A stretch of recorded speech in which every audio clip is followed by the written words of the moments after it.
This is one of their Hey everyone, welcome back to my channel. My name is Day and I am here to explain it all. In today's video, I am sharing my introduction to the whole collection Project Pan. This is a collaboration between Emily and Sarah. I will have their channels listed down below. This collaboration started last year after they were inspired by the original creator, Becky Loves Kanga. I will also have her channel listed down in the description box. The original title was Entire Collection, but Emily and Sarah decided to name it the whole collection Project Pan. This is a really interesting project because it asks you to categorize and create an inventory of your whole collection. And after you do that, you relate, style, pick 10 items that you're going to be focusing on panning for the rest of the year. Creating an inventory for this video was definitely a pain. You have to take everything out of like where you're storing it, and you have to take pictures, and then you have to sit down and you have to write down every single item on a list and give it a number.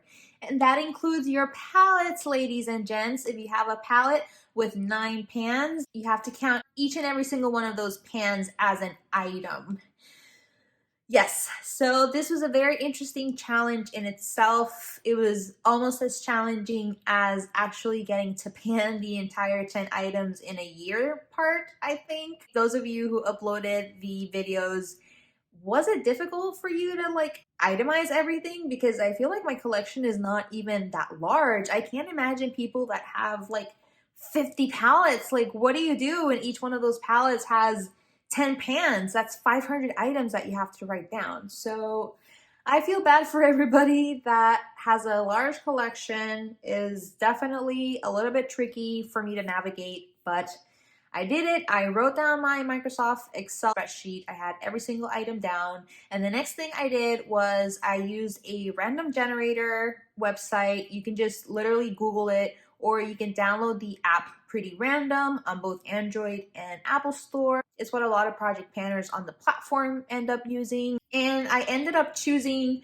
10 items. This was hit and miss because I ended up drawing a lot of eyeshadows, and I wanted really to have a clear rule where I wouldn't allow myself to accept more than 2 items out of a single same category. So for example, no more than 2 eyeshadows, no more than 2 nail polishes, no more than 2 lipsticks, and so on and so forth. And after going back and forth, I finally drew the 10 products. I really wanted to film my reaction for you guys, but there's a couple of technical issues surrounding that. And also, this is honestly like the 10th time that I've sat down and filmed.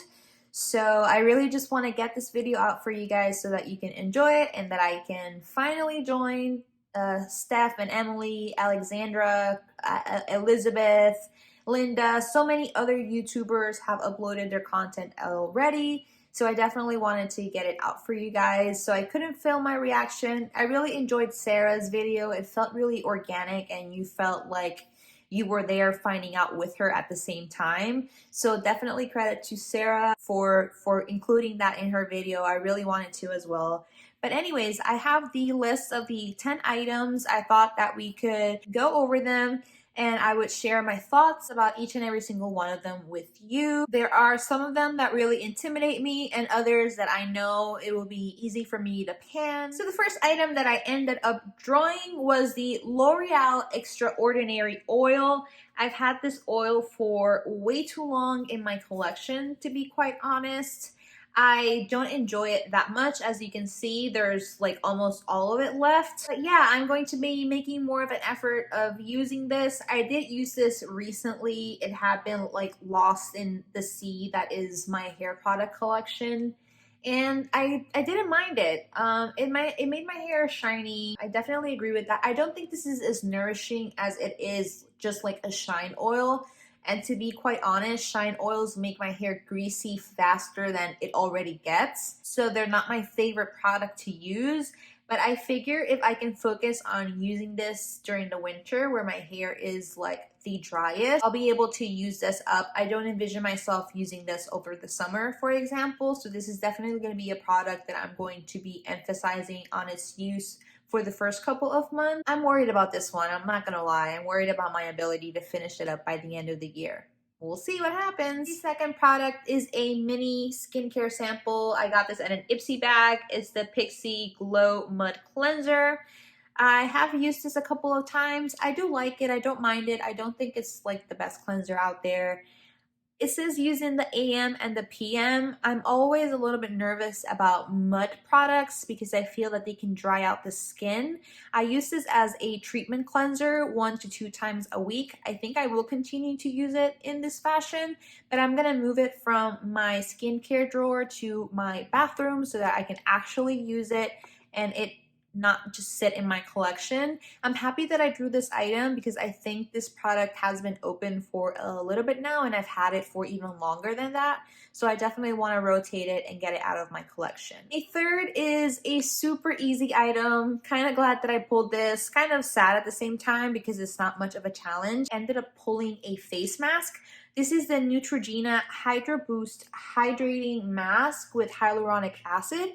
I have several of these. I got them at a Big Lots sale super randomly. They sometimes have 20% off and they have some skincare products. So I ended up snagging about 4 or 5 of these, but they usually run for $3, which is kind of expensive for a single use sheet mask. You could go to TJ Maxx and snag some Korean skincare for about $1 a piece, 5 for $5. But I do like this mask. I am going to enjoy using it up and I think I will be using it sooner rather than later because it has been especially dry where I live in the last couple of weeks. So I will be excited to stop, hoarding the masks and actually using them for what they are intended to be used for. For the lip category, I ended up pulling one lip scrub. This is the Wet n Wild Watermelon Lip Scrub and the ColourPop Lippy Stick in the shade Cookie. I do like the ColourPop Lippy Stick. I have so many colors very similar to this one, so I don't really feel that it will be sorely missed in my collection. It's a sort of pinky nude. Next up, I have the Bath & Body Works fragrance or like a body splash in the smell Rose, which is really funny because this doesn't smell like rose. I own the body wash as well, and the body wash smells more like grapefruit than it does like rose flower. It smells nice, Does it smell a little grandma? It smells a little grandma, I'm not gonna lie, but my boyfriend's mom gave it to me, so I can never get rid of this.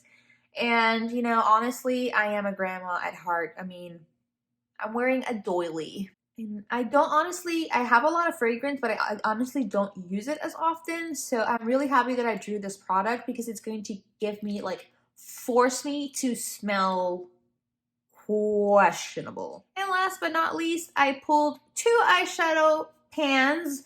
The first pan that I pulled is from the Main Squeeze by ColourPop. This is one of their, I just saw my life flash before my eyes. This is the ColourPop Main Squeeze. I have to hit pan on this shade right here, Home Slice, which is a kind of very metallic. That was an awful swatch. And the other eyeshadow pan that I have to hit this year comes from the BH Cosmetics Love in London eyeshadow palette, and it's this shade here, Biscuit. It is beautiful. I'm so excited to get to play with this shade. The last 2 items that were selected roulette style for me were the e.l.f. 16-Hour Camel Concealer. This is in the shade Medium Sand. I like this concealer, but it's certainly not my favorite. Now that I've discovered the Maybelline Superstay and the ColourPop No Filter Concealer, I definitely like this way more than I like this one. And this is like 3/4 full, so it'll be interesting to see how long it takes me to use this up. But it'll be a good excuse for me to focus on panning this as opposed to, my other favorite concealers. And this one is a lot older than most concealers in my collection. And it'll be good to get rid of this one, which is a lot older. And the last product in my whole collection project pan is this CeraVe Daily Moisturizing Lotion. I'm really bad at putting on lotions. Like, I am the worst. And I have the driest skin on the planet. So yeah, hopefully this is going to be helping me a lot in the next couple of weeks, just in the overall like texture and appearance of my skin. I would say this is about this much done. It is about halfway done, so it'll be interesting to see how long it actually takes me up to use this, because I do have, I think, about 3 more body lotion products similar to this one in my skincare drawer. This is a really good lotion if you have very sensitive and like dry skin. This has hyaluronic acid and it is fragrance-free, alcohol-free, oil-free. Just a really good lotion to have, especially during like the dry winter months. All right, guys, that's going to be it for this video. Thank you so much for watching. Sarah, thank you so much for accepting my invitation to join this project with you ladies. I'm so grateful. Thanks to everybody for their tips and their help. And thank you so much for watching. I'll see you in my next video. Bye.